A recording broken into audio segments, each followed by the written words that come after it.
Right, well, we're down here at the Hempstead Heritage Coast, and just over here we can actually see the beginnings of Bouldnor Cliff. Let's just turn the camera around. There we go. Right, so this is the beginnings of Bouldnor Cliff. This is what we would call a post-flood deposit. It's been formed clearly by a catastrophe, but actually after Noah's flood. Why have I come here? Well, it's quite useful here because the sea is our greatest friend. There's the sea, and you can see all the cobbles, and then you can see all these shingle sort of layers. Okay, what's happened here is the sea has come up, the sea has washed out all of the fossils out of the clay, it's rolled them around a bit, and it's deposited them in a lovely straight row for us, all the way down here. Now, I've sort of set up down here. It's quite easy, really, to find fossils around here. All you need is, well, you don't technically need anything, it's how you do it, but I have one or two little things to help me out. I've got a nice little knee pad, because this is essential for preserving your knees. I also have a pair of gloves just down here, and all you simply do is, down on your hands and knees, start looking along, slowly scanning, seeing what you can find. Move yourself along a little bit and look for some fossils that have been washed out. Oh, I've just seen one. It's not on camera yet. See if you can spot it. I'll bring the camera up a little bit. Let's move it along. See if you can spot it. It's in the frame now. It's in the frame now. Let's get in a little bit closer. Do you see it just there? Oh, that's a lovely piece. Right, let's get this up into focus. Okay, what is this? This is a nice piece of alligator scute. Now, alligators have this hard armoured scute just underneath the skin, which actually protects them. These little holes are what the skin actually attaches themselves into.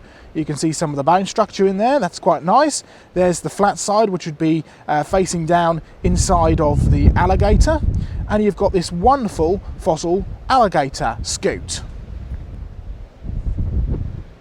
All right, fossil alligator scute.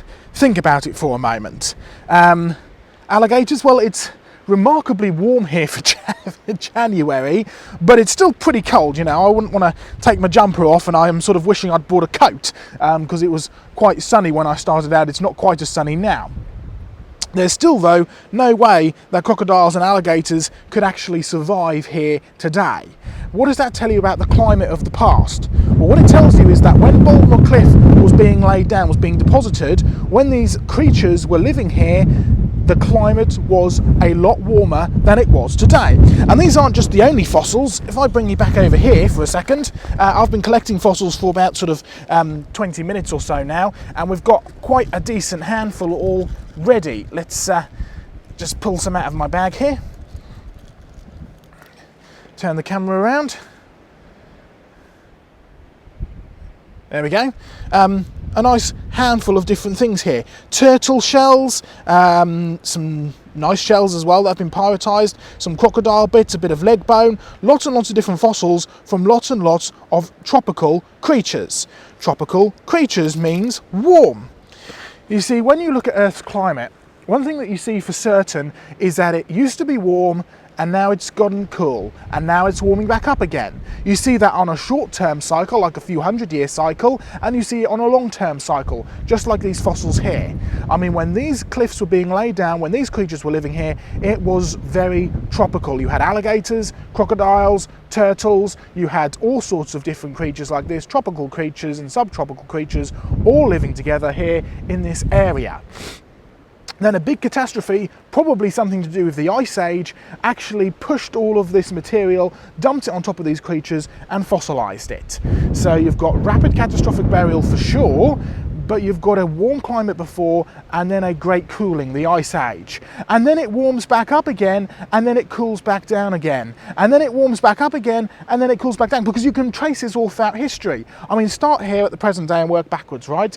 We're currently warming up. There's no doubt about that. There's no doubt in anybody's minds that we're warming up. Whether we're warming up as fast as the media claims is another question, but the biggest one is what's causing it.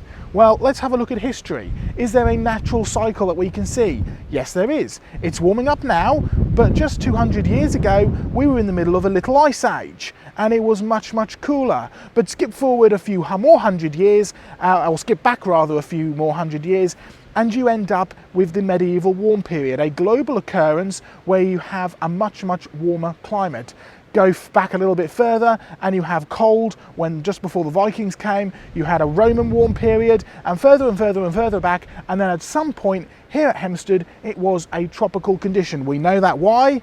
Because of the fossils that we're finding all down here. The beautiful fossils like crocodile fossils. Crocodile fossils, alligator fossils, turtle fossils. Yes, the climate was much warmer and now it is warming back up again, but not as much as it was when these creatures were living here. You see, it's clear from the evidence that Earth's climate is in a cycle, on a big cycle as well as many, many smaller cycles within that big cycle. So it's wonderful what these fossils can actually show you. Now we're going to carry on down. We're going to talk a little bit more as we go. I'll do another live video in just a little while as we continue down looking for these fabulous fossils.